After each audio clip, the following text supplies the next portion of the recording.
Stomach यहाँ आ गया है। तो ये इन्फ्लुएंस होता है ना कि साइटस इन्वर्सस है। साइटस इन्वर्सस का मतलब होता है कि जब आपकी डिस्पोजिशन चेंज हो जाती है,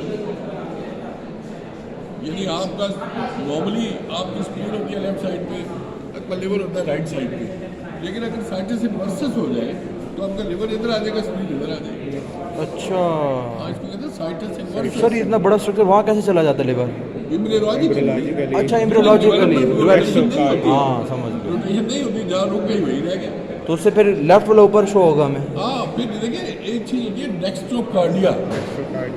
अच्छा, yes, heart right side. Heart आप बीट ढूंढते रहे लेफ्ट साइड में, आपको बीट नहीं मिलेगी। Right side. जो ही आप राइट में आएंगे आपको बीट मिलेगा।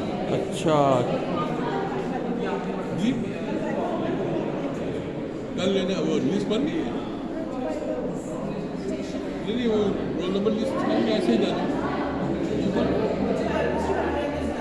ठीक है, कितने बजे? 9 बजे। अच्छा ठीक, सही है, समझ गया। और सर वो मैम बता रही थी कि वो केवल जो ओपनिंग्स है, मेजर ओपनिंग्स, वो हॉस्पिटल में आ सकती हैं, तो हमें मेजर ओपनिंग में साथ कोई नर्व्स भी बतानी पड़ेंगी साथ? मैं बताता हूँ ना। अच्छा अच्छा, डेक्स्ट्रोकार्डिया समझ आया? यस समझ, राइट साइड पे हार्ट आ जाता है। Dextrocardia is not that frequent, अच्छा once in a blue moon. इतनी अच्छा बड़ी खलकत में, इतने बड़े पाकिस्तान में शायद एक या 2 केसेस आपको मिल जाए। लाइक एक लतीफ़ा ऐसे बन गया कि किसी खातून ने कहा कि मेरे ना दिल पे दर्द हो रहा है, ऐसे कहा मेरे दिल पे दर्द हो रहा है। तो उसका मियाँ साथ बैठा था और वो इत्तेफाक से डॉक्टर था। मैंने कहा बेगम साहिबा, दिल इधर होता है, इधर नहीं होता। आप कहते दिल पे दर्द है, तो बता आप डेक्स्ट्रोकार्डिया में नहीं है ना, आप कहते दिल इधर है। दिल तो नॉर्मली इधर होता है। तो सबको पता है कि दिल जो है वो लेफ्ट साइड में होता है, थोड़ा सा मतलब राइट में बिल्कुल नहीं होता है, मिड लाइन में नहीं होता, बहुत हल्का सा होता है right. Towards the left Yes. Side. तो आपको एपेक्स बीट जो मिलती है वो लेफ्ट साइड में, fifth intercostal mid clavicular line. Mid clavicular line. और अगर कोई एपेक्स बीट इधर आ जाए तो फिर वो डेक्स्ट्रोकार्डिया है। अच्छा, उसमें परेशान नहीं होना कि यार इसका दिल इधर आ गया, वो इधर आओ इधर आओ। मतलब आपने पढ़ा हुआ है कि डेक्स्ट्रोकार्डिया भी कभी कभी होता है, तो इसमें परेशान। आप ईसीजी करवाएं, उसमें वो भी आपको गाइड करेगी। आप एक्सरे करवाएं, वो भी आपको गाइड करेगा। मतलब हर चीज़ प्रूव देगी कि वाकई दिल इस तरह का है। लेकिन बंदा नॉर्मल लाइफ लीड करेगा, कोई उसमें प्रॉब्लम नहीं होगा, कुछ नहीं होगा, बिकॉज ये अल्लाह ने बनाया है। यस तो जो चीज़ अल्लाह बना देता है वो ठीक होती है, चाहे वो राइट हो चाहे वो लेफ्ट हो। ये याद रखना। अल्लाह को मंजूर था कि इसका दिल राइट में हो, तो अल्लाह ने ऐसे भेज दिया कि जाओ भाई राइट दिल के साथ जाओ। ये भी कभी कभी इस तरह का मॉडल भी आ जाता है। एनीवे, अब हम आते हैं कि ये जो हमारे 3 मेजर जो फोरामिना है, अब हम एओर्टिक को भी इसी में, क्योंकि किताबें इसमें काउंट करती हैं, लेकिन आपको हकीकत बता दी है कि that is behind the diaphragm, that is not inside the. बिल्कुल एक्चुअल फोरामिना। लेकिन इन फोरामिना के कुछ कॉन्टेंट, एक तो लेवल्स है, लेवल आपको चल गए 8, 10, 12, 8, 10, 12 कॉन्टेंट्स है। यस यानी कि सिर्फ वो सेक्शन ही पास करते हैं, कुछ एडिशनल सेक्शन भी पास करते हैं। लाइक हम केवल ऑर्बिट्स की बात करें तो उसमें इंफीरियर मैंने कहा तो सारे बता देंगे, यदि क्या पास कर देंगे इंफीरियर, क्योंकि नाम ही उसका केवल ऑर्बिट्स है। और राइट फ्रेनिक नर्व भी। हाँ, राइट फ्रेनिक नर्व उसी ओपनिंग में से पास करती है, टेकिंग द एडवांटेज जो वो डायफ्राम की सप्लाई है, तो उसको सुराख चाहिए, वो उसी में से गुजर जाती है और वहाँ से गुजर के वो डायफ्राम के नीचे आ जाती है। यस थोरैक्स से एब्डोमेन में आ जाती है, और एब्डोमेन से जैसे खरबूजे को लकीरें होती है ना, यस अब लकीरों वाला खरबूजा देखा है? Yes. इस तरह वो फैल जाती है, इस तरह। अच्छा, राइट फ्रेनिक जब नर्व। भी आपने डायफ्राम को काटा, खरबूजे की तरह काटा, आपने अच्छा डायफ्राम को इस तरह काटोगे सारी नर्व्स कट जाएगी। अच्छा, ये सर्जिकल पॉइंट है कि जब डायफ्राम को इंसाइज करेंगे एट टाइम ऑपरेशन में, आपको डायफ्राम काटना पड़ता है कि फिर आप थॉरैक्स से एब्डोमेन में चले जाए, या एब्डोमेन से थॉरैक्स में आ जाए, तो फिर डायफ्राम को काट के आएंगे ना, तो उसको डायफ्राम को इस तरह रेडियली काटेंगे, अच्छा ऊपर से नीचे ऐसे। जैसे ब्रेस्ट है हमारा। यस ब्रेस्ट जो है, इसके ऊपर कोई इंसिजन हो गया है, सॉरी एब्सेस हो गया है, या कोई ट्यूमर हो गया है और आपने उसको निकालना है, तो ब्रेस्ट को कैसे काटेंगे? ऐसे गोलाई में काटेंगे, इंसिजन लगाएंगे, या इस तरह इंसिजन लगाएंगे? उसको भी रेडियल इंसिजन देंगे। उसकी वजह है कि लेक्टिफिनस डक्ट्स है इस तरह करके ना, अगर आप इस तरह काटेंगे तो सारी डक्ट्स काट जाएंगी। अच्छा खरबूजे की तरह मतलब डक्ट्स को खरबूजा समझ लो, समझ तो खरबूजे की फांक जिस तरह काटते हैं ना, समझ इस तरह गए सीलेंगे। समझ गए। और डायफ्राम को भी रेडियली काटना। आपको भी खरबूजा समझ लो, यस। खरबूजा ध्यान में रखें। तो सर केवल ओपनिंग में सिर्फ दो चीज़ें गुजरती हैं, केवल इंफीरियर और वेना इसमें से राइट फ्रेनिक नर्व। और इंफीरियर वेना केवा। अच्छा, अब आपके दिमाग में आ रहा होगा कि लेफ्ट फ्रेनिक नर्व कहाँ से गुजरती है, यस वो कौन सा ऑरिफिस है? यस। aortic orifice. ना एओर्टिक है ना इसोफेजियल। वो है मसल डोम का, मसल का लेफ्ट डोम। ऑरिफिस बनाता है। यस। लेफ्ट फ्रेनिक नर्व अपना ऑरिफिस बनाती है, उसका कोई नाम नहीं। लेफ्ट मसल डोम को पियर्स करती है मतलब ना। हर सुराख जो डायफ्राम में है उसका नाम नहीं है। यस तो 3 बड़े बड़े सुराख हैं जिनका नाम है, बिल्कुल। बाकी बेशुमार सुराख है जिसमें कोई लिम्फेटिक गुजर रही है, कोई नर्व गुजर रही है, कोई आर्टरी गुजर रही है, लेकिन उसका नाम नहीं है। हमें बस 3 ही याद रखने ना मेजर। 3 ही याद रखने। अच्छा सही है। ठीक हो गया? अच्छा, अब हम आते हैं इसोफेजियल ऑरिफिस में। यस अब जो एओर्टिक है, this is towards the right side, yes. Not in the mid line, towards the right side at the level of T8। T8। अब इसके लेफ्ट साइड पे आ जाए at the level of 2 vertebrae below T10। T10 पे level के level पे oesophageal orifice. Oesophageal orifice में से एक इसोफेगस गुजरती, इसोफेगस खुद गुजर रही है। ठीक है ना, जो कि आपके पोस्टीरियर मीडियस्टम से यानी कि थोरेसिक इसोफेगस से एब्डोमिनल इसोफेगस बनती है। यस ठीक है, और तकरीबन 2 सेंटीमीटर ये एब्डोमेन में जाती है और उसके बाद ये स्टमक को खुल जाती है। अच्छा लंबा कोर्स नहीं है उसका। अच्छा, अब इस पे और क्या गुजरता है? Vagus nerve. वेगाई दोनों वेगस नर्व जब इसोफेगस इससे मीडियस्टम में होती है ना, तो उसके ऊपर एक प्लेक्सिस बनाती है, लेकिन नोन एज इसोफेजियल प्लेक्सिस। अब इसोफेजियल प्लेक्सिस में राइट और लेफ्ट वेगस नर्व मिक्स हो जाते हैं। क्या हो जाता है? मिक्स हो जाता है। सर ये प्लेक्सिस किधर बनता है, ये रिपीट कर दें। इसोफेगस के अराउंड अच्छा वेगस का plexus, parasympathetic oesophageal plexus. Oesophageal plexus. Oesophageal plexus में प्लेक्सिस बनाने का मकसद अल्लाह के पास यही था कि दोनों गुत्थम गुत्था हो जाए, अच्छा मिक्स अप हो जाए। तो इससे फ़ायदा क्या होता है? बताता हूँ। अच्छा अच्छा अब कोई चीज़ मिक्स हो जाए और उसके बाद फिर से इकट्ठी हो तो मिक्सचर हो गया। बिल्कुल ऐसे ही है। लाइक एक स्पर्म बाप से आया, एक एग माँ से आया और एक बंदा बन गया, तो दोनों की तरफ से contribution बिल्कुल। होगी ना, और वो मिक्सचर होगा दोनों का। यस उसमें कुछ खुसूसियात माँ की होगी, कुछ फादर की। कुछ बाप की। यस मैं सही कह रहा हूँ गलत? यस ऐसे ही है। तो हम सारे जो है वो मिक्सचर है, बिल्कुल। माँ और बाप।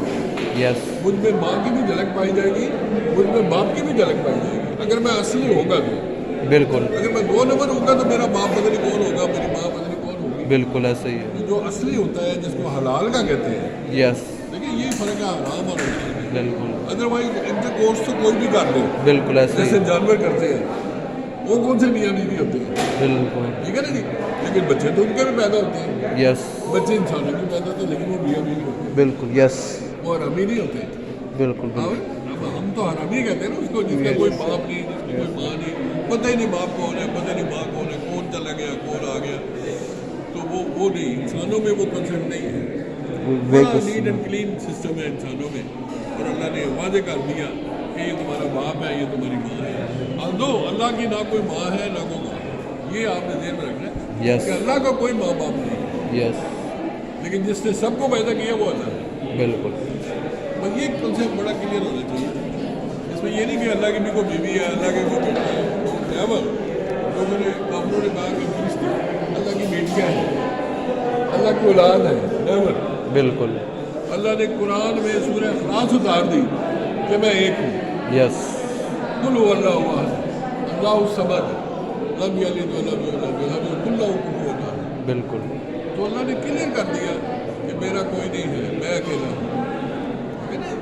और फिर देखो क्या क्या शान है उस मालिक की कि उस अकेले ने सब कुछ संभाला। कितना बड़ा बादशाह है, कितनी बड़ी हुकूमत है जो संभाली हुई है उसने। हमसे अपना घर नहीं संभाला जाता, अपना कॉलेज नहीं संभाला जाता। सही कह रहा हूँ गलत कह रहा हूँ? यस ये बस उसकी शान है, शान इलाही कहते हैं इसको। तो सर एक तो इसोफेगस था, एक वेगस नर्व थी, और तीसरा left gastric artery and when है ना? मैं वही आ रहा हूँ ना। अब एक तो अच्छा, अब वो जो प्लेक्सस है ना, यस। वो जब इसोफेजियल ओपनिंग के पास पहुंचेगी ना, तो वो बन जाएगी anterior and posterior vagal Trunks. Anterior and posterior vagal trunks. अच्छा, स्टोरी ये बन रही है समझ गया। कि पहले प्लेक्सस बना, प्लेक्सस बना, एक दूसरे के साथ मिक्सअप हो गए, मिक्सअप हो गए, मिक्सअप होने के बाद फिर सेग्रीगेट हुए Yes. in the form of not right and left but anterior and posterior vagal trunks, mixture of both. mixture of both। Yes. अब एंटीरियर वेगल ट्रंक में प्रीडोमिनेटली फाइबर किसके होंगे? राइट के, अच्छा और पोस्टीरियर वेगल ट्रंक में predominantly left के होंगे। प्रीडोमिनेटली अच्छा। दोनों के होंगे, लेकिन इसमें प्रीडोमिनेंसी का वर्ड आया। Yes. Anterior में right के और posterior में left के. और इस मतलब मैक्सिमम Maximum. फाइबर कितने बैठेंगे आप Predominantly. कि कितने राइट के आगे कितने लेफ्ट के आगे, तो उसमें मिकदार ज़्यादा होगी राइट की, एंटीरियर वेगल ट्रंक। और ये एंटीरियर पोस्टीरियर आगे क्या काम में मदद करेंगे? अच्छा, जो एंटीरियर वेगल ट्रंक है तो पोस्टीरियर वेगल दोनों सफेद ऑफिस में जब घूम गई और एब्डोमेन में आ गई, दोनों एब्डोमेन में आ गई। एब्डोमेन में आ गई ना, तो एब्डोमेन में इन्होंने अब एब्डोमिनल विसरा जो है उनको सप्लाई करना है। बिल्कुल।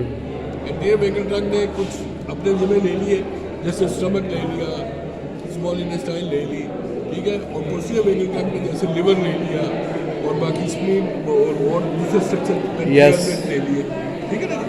तो ये सारा सिस्टम चलेगा, दोनों वेगल ट्रंक्स जो है ना वो सप्लाई करेंगे एब्डोमिनल विसरा को up till the mid gut. अच्छा, हाँ, मिड गट का क्या डेफिनेशन है? नहीं बेटे नहीं, आपको क्रिस्टल क्लियर होनी चाहिए कि what is the lower gut, what is mid gut and what is hind gut. इसमें कोई एम्बिग्यूटी नहीं होनी चाहिए।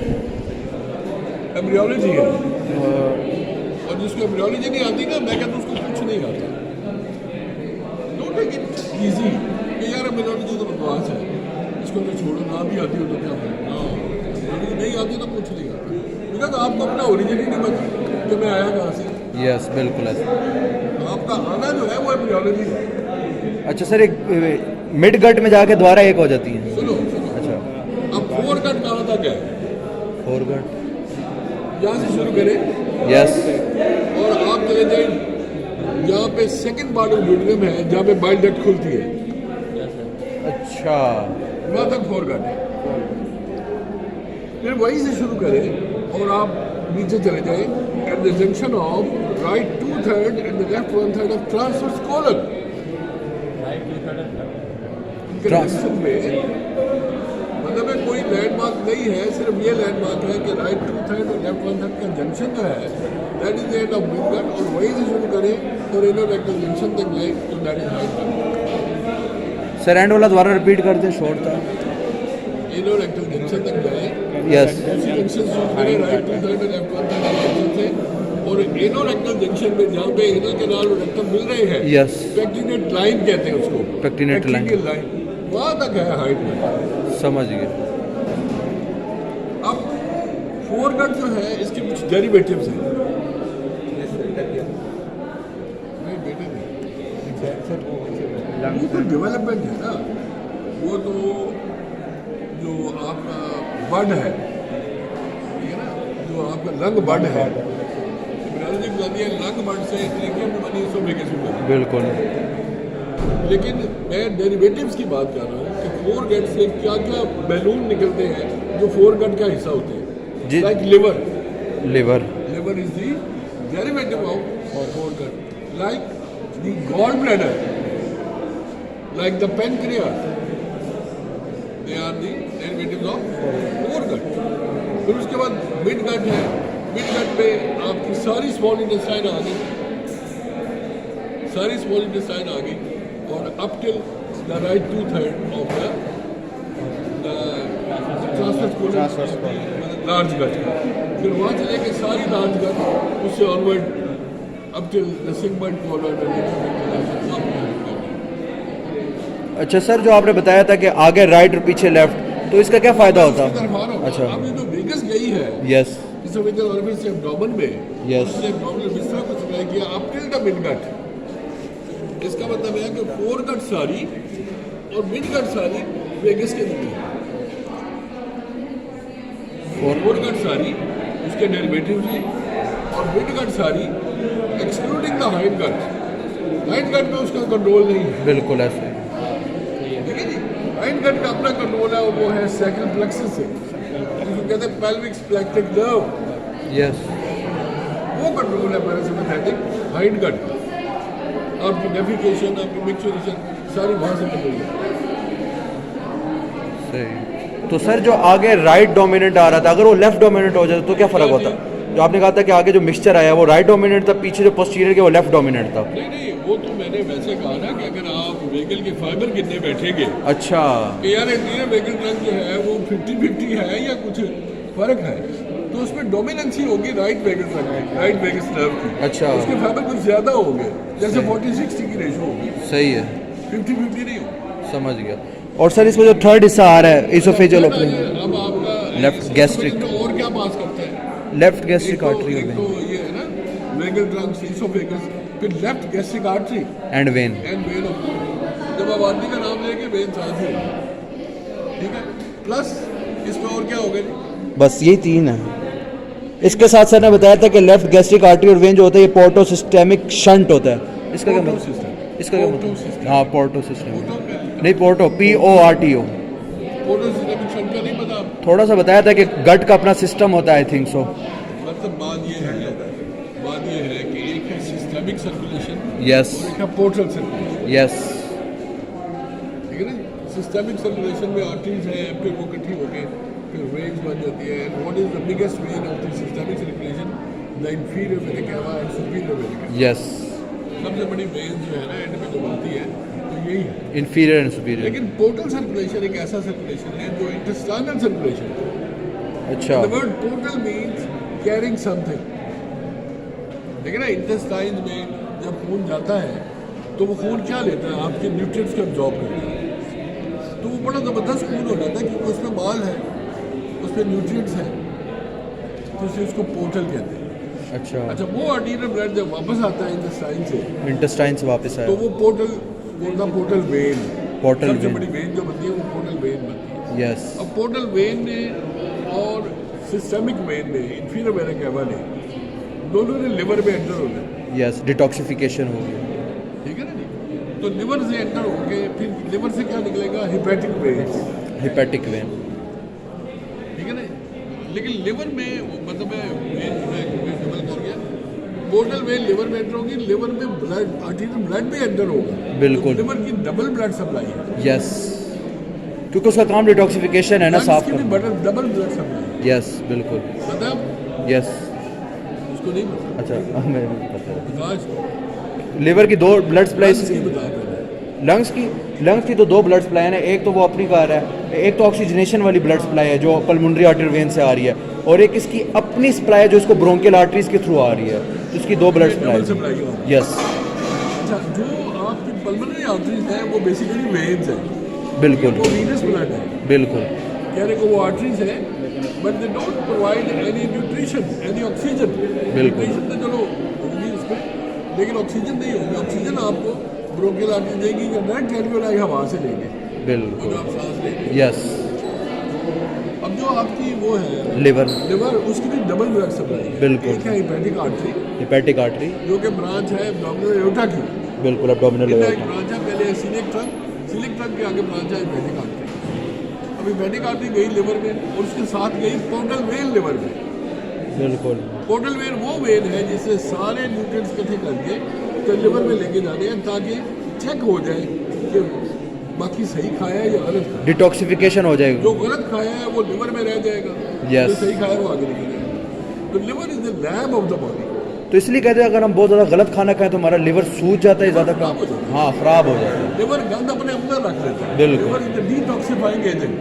यस, लिवर खुद बीमार हो जाता है तो आपको नहीं होने देता। वो तभी कहते हैं ना लेकिन जिगर वो है। बात कि जिगर हाँ। खराब हो गया तो आप भी तो बीमारी हो गई ना, यस, फिर आप कहाँ से सही रहेंगे।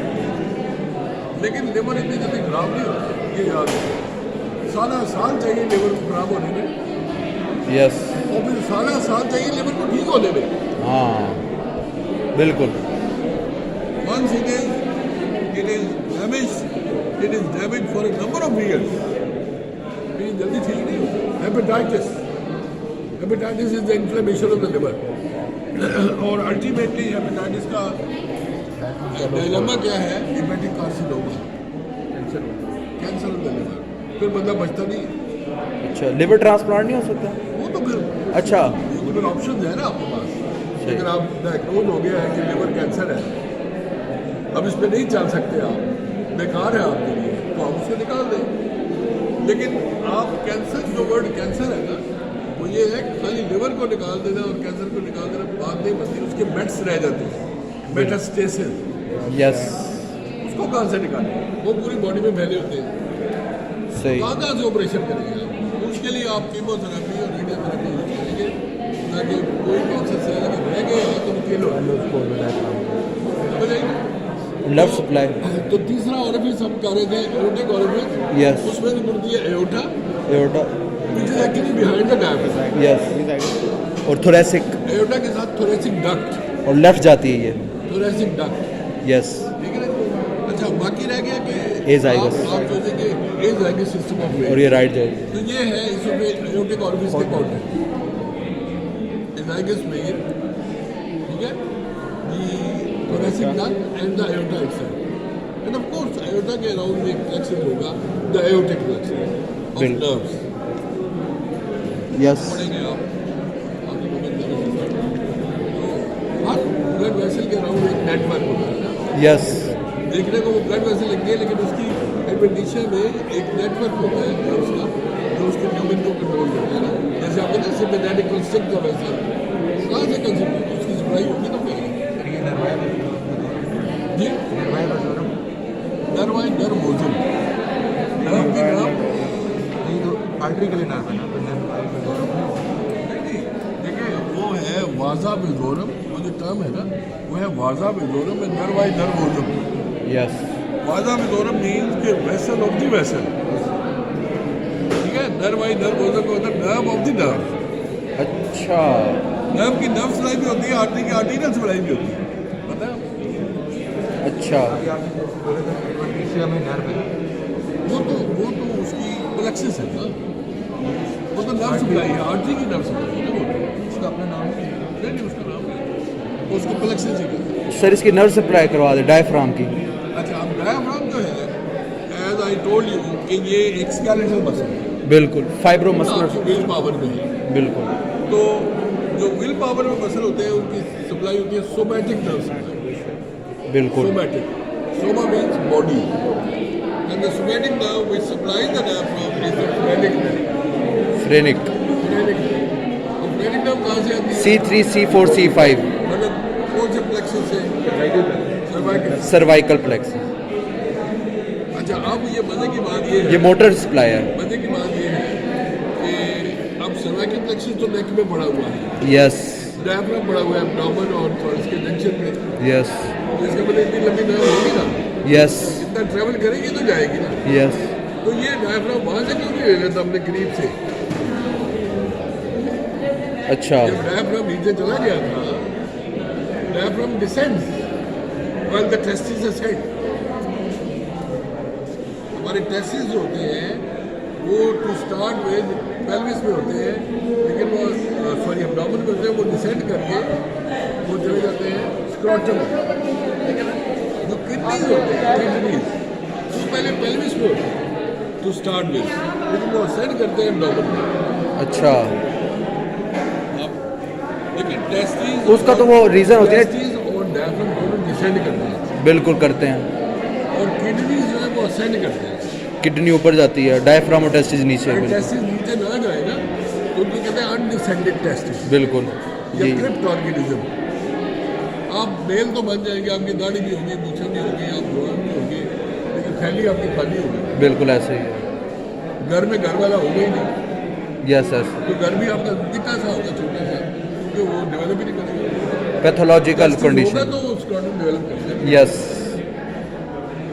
भाई घर कब आबाद होता है? मकीन हो तो घर आबाद होता है। सर, टेस्टिस के नीचे जाने की रीज़न तो टेम्परेचर होगी है। नहीं है तो घर कैसे आबाद होगा? सर, टेस्टिस की तो बाहर जाने की रीज़न है कि उसको लोअर टेम्परेचर चाहिए होता है प्रोसेस के लिए, स्पर्मेटोजेनेसिस। लेकिन डायफ्राम नीचे क्यों जाता है, उसकी क्या रीज़न है?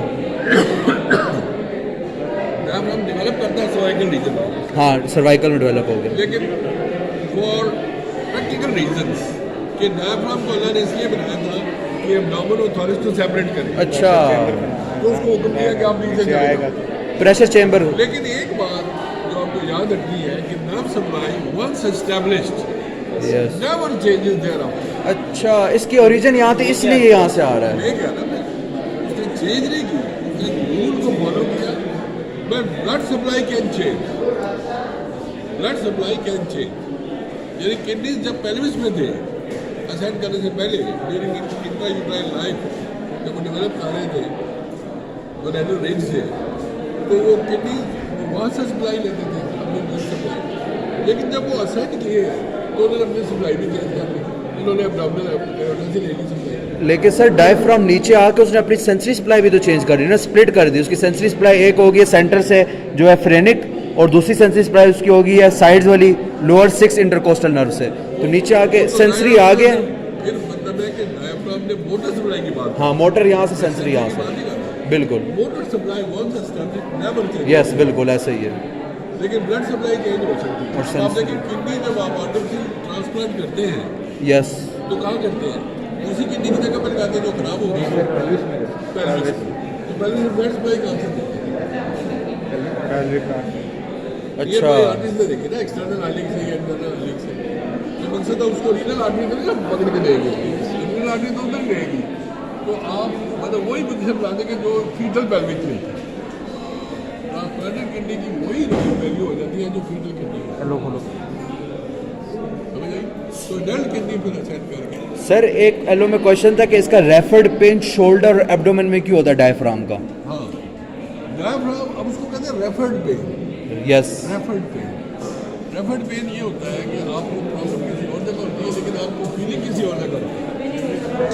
जैसे इसने अभी कहा कि नहीं आपको डायफ्राम में फ्रेनिक नर्व के में इरिटेशन हो, यस, प्रॉब्लम वहाँ हो, ठीक है। लाइक डायफ्राम के नीचे पड़ा है आपका गॉल ब्लैडर, बिल्कुल तो लोगों को हो जाती है पित्त में पथरियाँ, बिल्कुल। कोलिथियासिस या कोलिसिस्टाइटिस।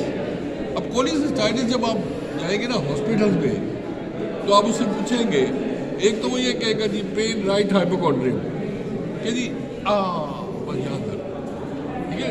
एग्जैक्ट वो पित्ते पे हाथ लगाएगा, यस, अपनी उंगली पित्ते में लगाएगा, सब कॉस्टल रीजन में ना कि जी यहाँ दर्द, यस, कि जी कहीं और भी होती है, हाँ जी कभी कभी यहाँ भी होती है।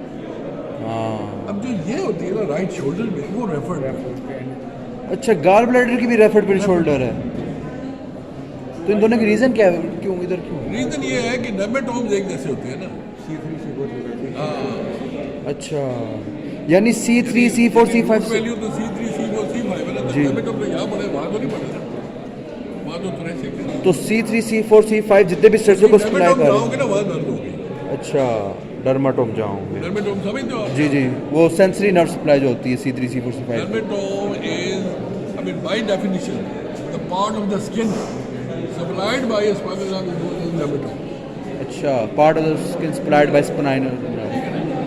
तो जो नर्व जो मतलब सेगमेंट जिस सेगमेंट को सप्लाई करेंगे वो उसका डर्मेटोम होगा।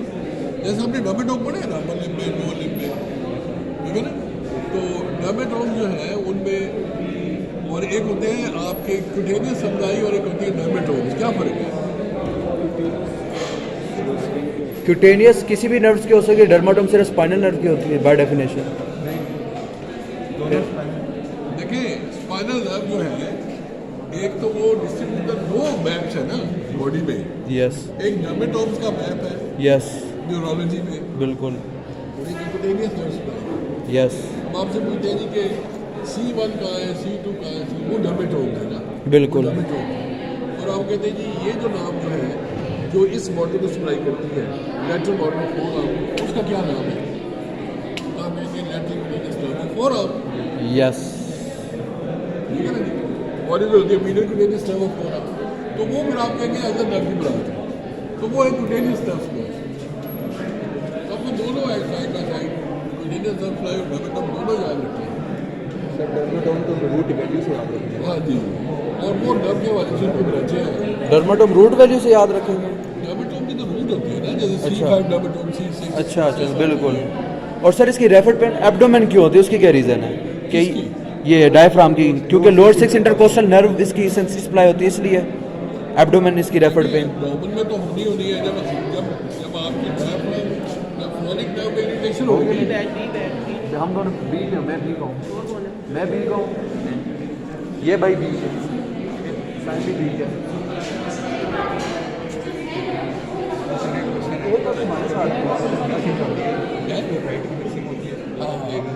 मेरा भी तो लगा है, मेरा अच्छा अच्छा ठीक है। वो थोरक्स भी हो जाती है जैसे इसके अराउंड जब प्लेक्सस बनता है ना तो उसी में गुथन मथा हो जाती है, अपनी एंटिटी खो देती है। अच्छा सर, का पार्ट बन जाता है। जी जी देखिए अब आप जैसे देखिए ना, आप अपने ये जो इलेक्ट्रिसिटी बोर्ड होता है इसको खोल के देखें तो पहली नज़र में तो आपको कख समझ नहीं आएगा ना कि कौन सी तार कहाँ से आई है, क्या चक्कर है। बिल्कुल ऐसा ही है। फिर जब आप उसको ट्रेस करेंगे ना, सपोज एक आपने रेड वाली वायर पकड़ी तो फिर यार देखो इसका ओरिजिन कहाँ से है। अब उसको ट्रेस करते करते वो किसी बड़ी तार से आके मिल गई। वो ये हिसाब उनका है कि जब मिक्सिंग हो जाती है तो कोई समझ नहीं कौन सी राइट है कौन सी लेफ्ट है, वो बन जाती है vagal trunks, anterior vagal trunks दूसरी वेगल ट्रांस एब्डोमिनल विसा को सप्लाई करने के वाले। लेकिन जब आप उनको ट्रेस करेंगे तो आप पहुंच जाएंगे अपने ओरिजिन पे। और वो राइट लेफ्ट देगा इसमें। जी सर अब इसकी ब्लड सप्लाई बता दें।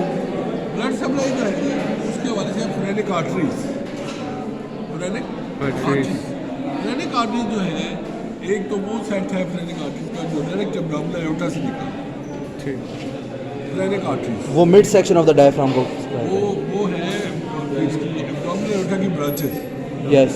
Phrenic artery. अच्छा ले लिया।